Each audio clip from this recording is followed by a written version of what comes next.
Hi అండి, అందరికీ welcome back to our channel. Kolatam వేసినప్పుడు అబ్బా ఎంత బాగుంది అనుకుంటాం, దాని వెనక ఉన్న కష్టం కూడా తెలియాలి కదా. ఇది కొత్త కోపు అండి.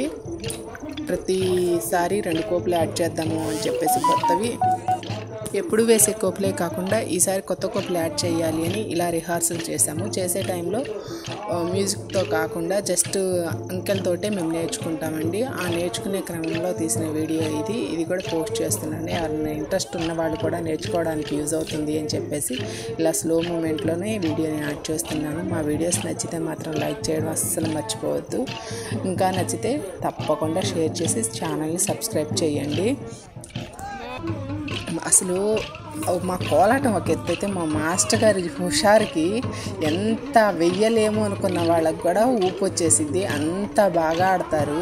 అసలు ఈ వయసులో కూడా ఆయన అంత యాక్టివ్గా ఉంటే మనం ఎందుకు ఎంత డల్గా ఉన్నామని ఆయన చూసి ఇంకా వెయ్యాలి బాగా కోలాటం ఆడాలి అనిపించింది.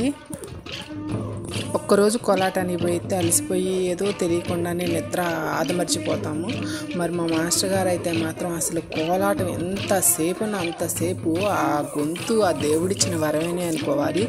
ఆపకుండా అసలు మమ్మల్ని అందరినీ కవర్ చేసుకుంటూ ఎక్కడెవరు తప్పేస్తున్నారా, ఎక్కడెవరు స్పీడ్ పోతున్నారా, మేము స్పీడ్ పోతున్నప్పుడు ఆర్కెస్ట్రా వాళ్ళని తగ్గించమని అనడము, ఆర్కెస్ట్రాని బట్టి మమ్మల్ని పెరగమని అనడము, అసలు అన్నీ గమనించుకుంటూ ఒక పక్క ఇంకో పక్క ఆయన గొంతు మాత్రం ఆగదండి. మోగ సైకిల్తోటే మాకు సైకిల్ ఇస్తానే ఉంటారు. ఆయన గొంతు పాడుతూనే ఉంటుంది.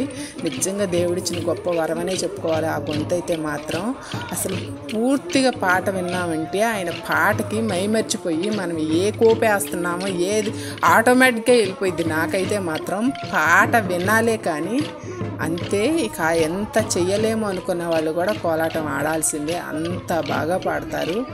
చూడండి, మాలో పెద్ద వయసు వాళ్ళు ఉన్నారు, చిన్న పిల్లలు ఉన్నారు, కాలేజ్ పిల్లలు ఉన్నారు, మిడిల్ ఏజ్ వాళ్ళు ఉన్నారు. ఇంకా అర్థం చేసుకోండి, అంతమందిని కవర్ చేసుకుంటూ బ్యాచ్లుగా ఎక్కడికక్కడ గ్రూపులు ఫామ్ చేస్తూ దగ్గర మేము నేర్చుకున్న తర్వాతే 4-5 విలేజ్లు అంటే 4-5 చోట్ల గ్రూపులు ఏర్పాటు చేసి కవర్ చేస్తూ వచ్చారు. ఆల్మోస్ట్ పల్నాడు జిల్లా కానీ ఇటు బాపట్ల జిల్లా కానీ చాలా వరకు మాస్టర్ గారి ఆధ్వర్యంలో నేర్చుకున్న కోలాటం బ్యాచ్లు ఉన్నాయి. అసలు ఇక మాటలతో చెప్పలేము.